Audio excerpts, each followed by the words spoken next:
The Oblivion remake. Yeah, I'm sure this is gonna work out somehow.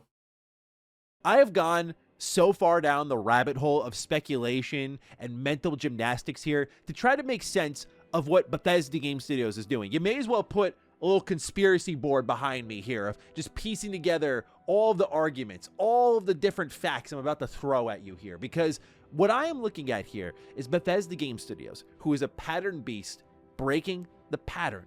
Why are they doing that? For those Every time I look at Todd Howard, I literally cannot help but only look at things to compare how high he is versus those things, because it's funny. But you know he's literally a midget. who have not caught up, Elder Scrolls 4 Oblivion Remake originally was rumored to be dropping in June. I was ready to accept that. No problems, no question marks. Hey, that's around the time of the Xbox Summer Showcase. You drop it around that window there. Maybe an announcement a little bit ahead of that, like the Nintendo Switch 2 event. It all makes sense to me. Then we get the rumor from Nate the Hate that they're planning to both reveal and release Oblivion Remake in the month of April, which then Andy Robinson of VGC co-signed on Twitter. So in turn, every expectation I had of Bethesda Game Studios, this marketing strategy and so on, has been bucked. And because of that, I have questions. Why do I have questions? Well, Bethesda's owned by Xbox, and have you looked at April for Xbox? You have South. No, not at all. It's probably bad, though, and the fact that he's mentioning Sound of Midnight proves it's bad. This shit is a disaster. The Midnight, Expedition 33, which is a Game Pass. This thing could be good. I say could. I am kind of excited. This is probably the most likely to succeed, not because this character's ass is tighter than it deserves to be, but because, I mean, okay, it looks kind of generic. A lot of things here look kind of slightly generic. The run animations are kind of bad. You know, there's a lot of questions. The world building seems horrible, but there is a chance that this succeeds. And I think that's the highest chance for an Xbox game to succeed in the last, I don't know, 2 years, honestly. Pass game. You have Towerborn, also a Game Pass game at the end of the month. Forza Horizon 5 is jumping over to PS5. Indiana Jones and the Great Circle is leaked to be dropping in the middle of April. And you're at.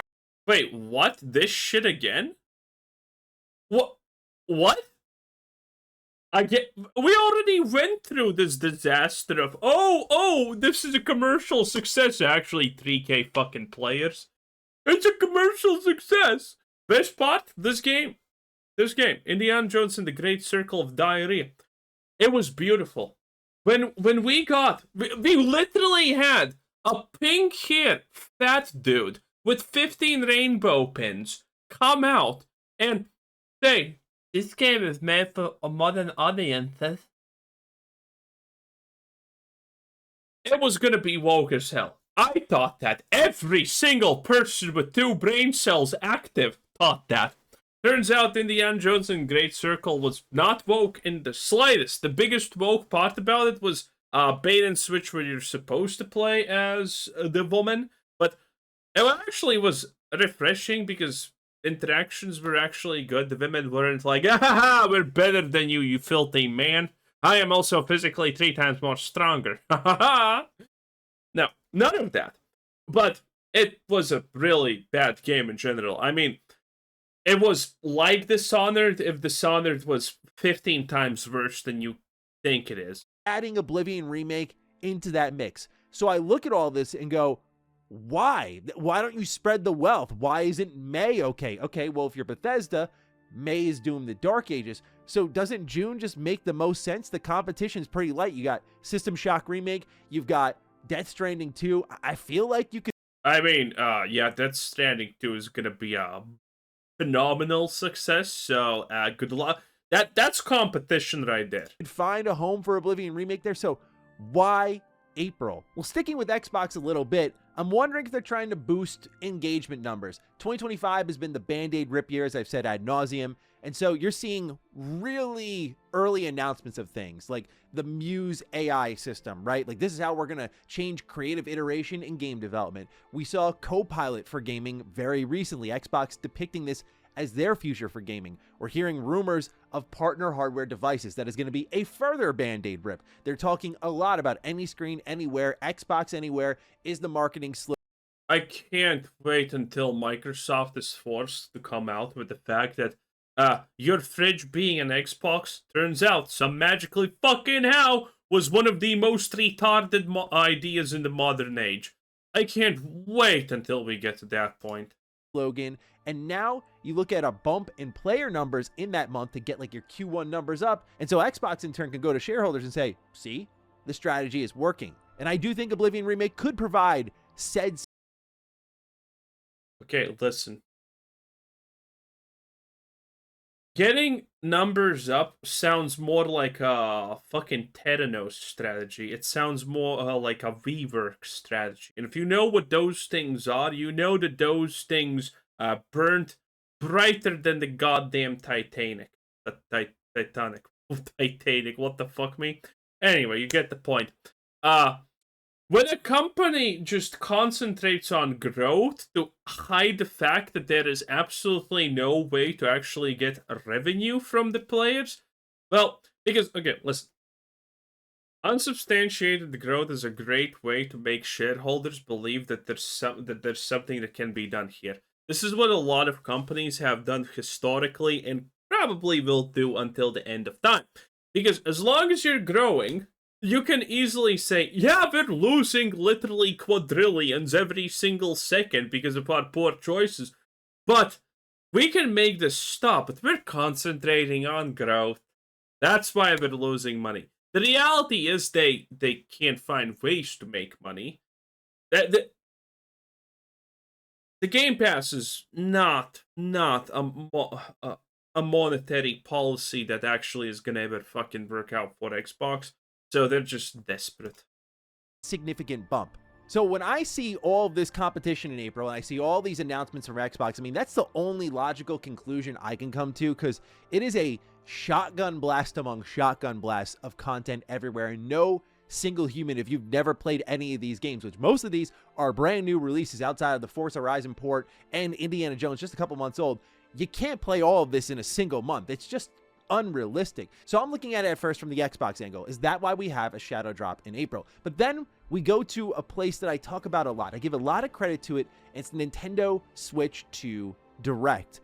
It's obvious Xbox will be here in some capacity. However, would Nintendo promote a game so heavily on their own Direct if this game was arriving later in the year on the platform, especially because the expectation for the Switch 2 when that Direct happens is we're going to be waiting a month and a half tops for the Switch 2. I mean, yes. The answer to that is yes. PlayStation, considering Xbox literally, by the way, told that they give up on trying to be a console selling thingamajiggy.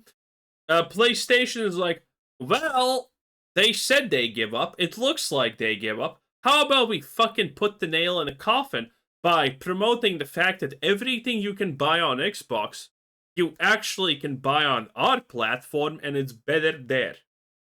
That is what PlayStation probably wants to do. So Xbox loses the ability to go back to being a console selling game platform thing. Because, I mean, Xbox just gave this on a silver platter to PlayStation. Why wouldn't they?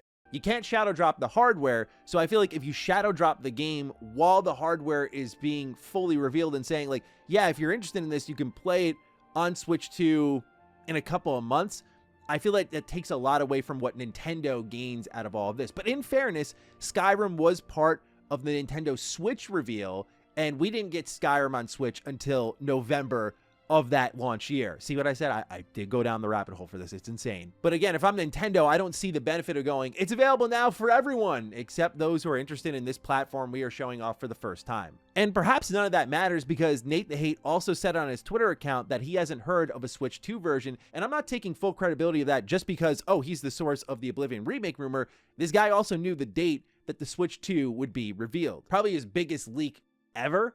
And so I feel like if he knew about that, he'd have an idea of what SKUs are going to be available for the Oblivion Remake. So then if you can cross out the Switch Direct, what April event is there? And the question also is, Does Oblivion Remake even need an April event? Does it need an event at all? Can it just straight up shadow drop? I think so. But then No. I'm going to put on my suit and tie here. I look at it from a corporate business angle. You miss out on the marketing buildup, the merch, the pre-orders, the hype, and honestly, for Elder What merch? Scrolls fans to feel like they're good enough to have like a new type of feeling release rather than just like another Skyrim remaster, another edition of Skyrim, or an Elder Scrolls Online expansion, which again, I love all these things, but like, yeah, Elder Scrolls fans have been picking the meat off the dry bone for a while now. I think they deserve to feel good for a long while and just enjoy the hype cycle that, you know, say Fallout fans have had multiple times in the past couple of years. But then my brain went down this next new route here. Expectations. What actually is this product? Because I think it determines a lot of what Oblivion Remake is. So for me, what am I expecting? Not Sky Oblivion. To be very clear, I am not expecting Oblivion to be Yeah, I mean, they have to market this thing. There is no way Oblivion Remaster is gonna be even remotely successful as a solo thing. Okay? People are gonna be interested in it, don't get me wrong. I'm interested in it, honestly, but I mean, Bethesda needs to change a lot about this to modernize it for modern audiences, because if they don't, this shit is not gonna be successful, and they already said, by the way, that they will.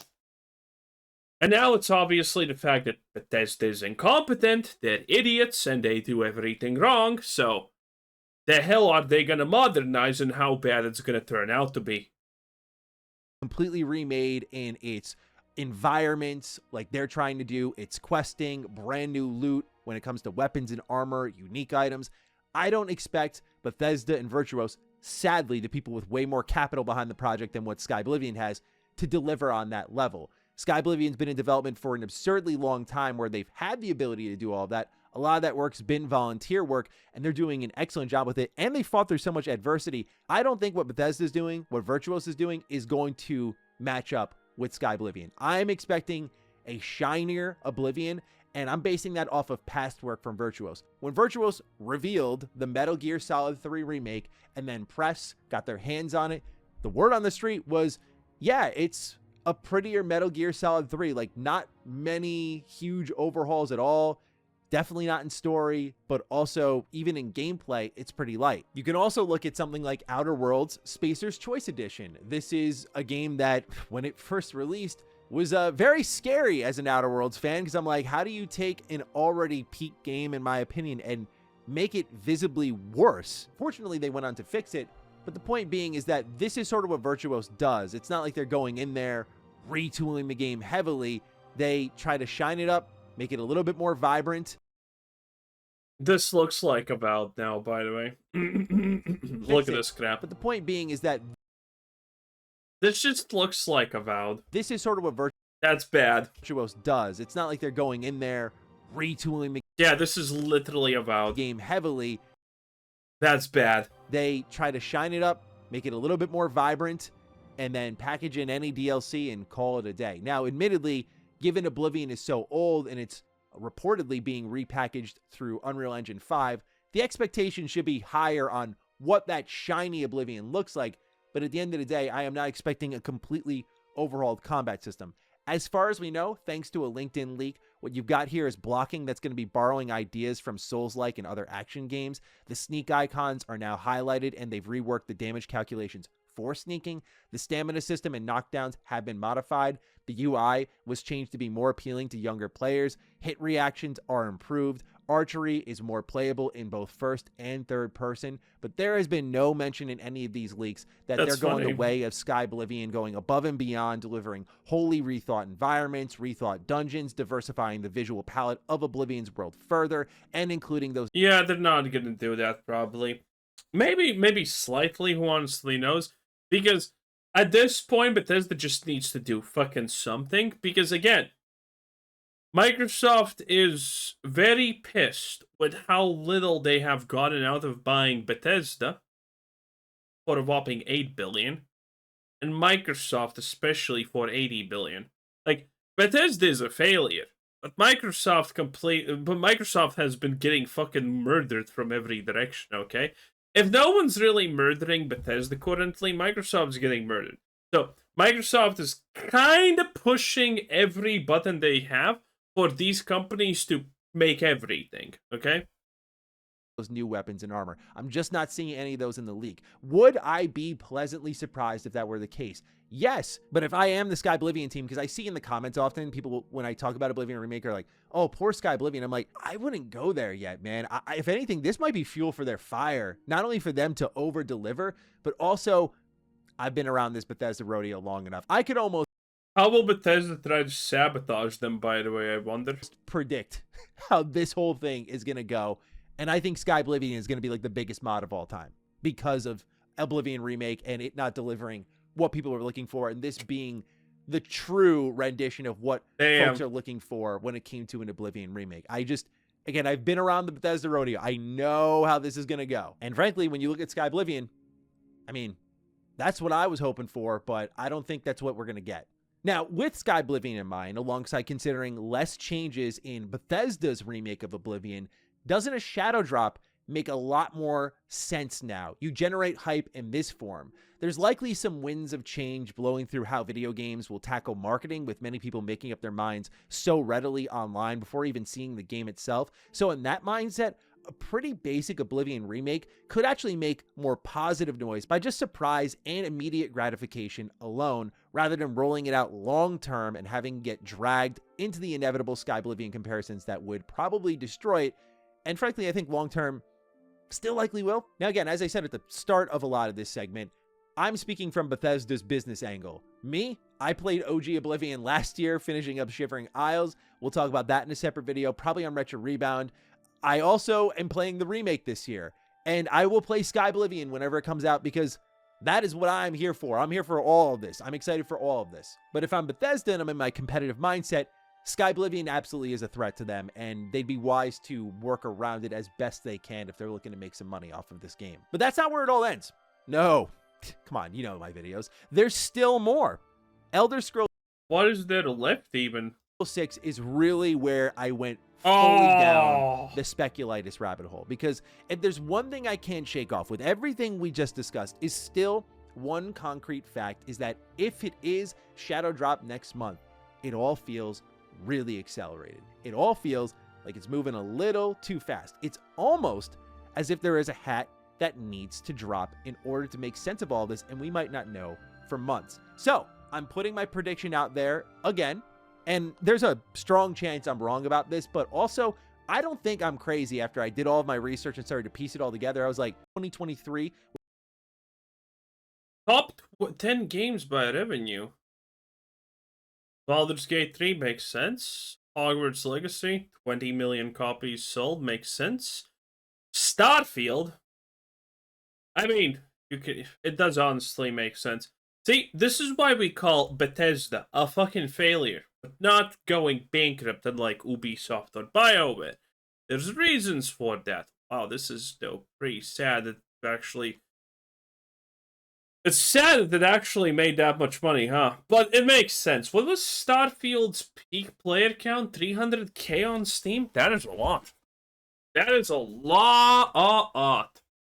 But in any case, I guess it is what it is. Lethal Company, that's impressive. City Skylines too. Kind of sad, honestly. Anyway, we're not going to talk about Elder Scrolls 6. You know my opinion on that. We're fucked. There's no way Elder Scrolls 6 is ever going to be even remotely good as a game. It's made by the same people who made Starfield, then doubled down and made Starfield Shattered Space, and called the fans idiots, and said that they're geniuses, and proceeded to literally not learn from any of their mistakes, because they didn't make any mistakes. And now these people are making Elder Scrolls 6, nothing is changing, and people have absolutely no hope for it, sadly. It's kind of insane. Anyway, that was Mr. Matty Plays 10 out of 10. Bye!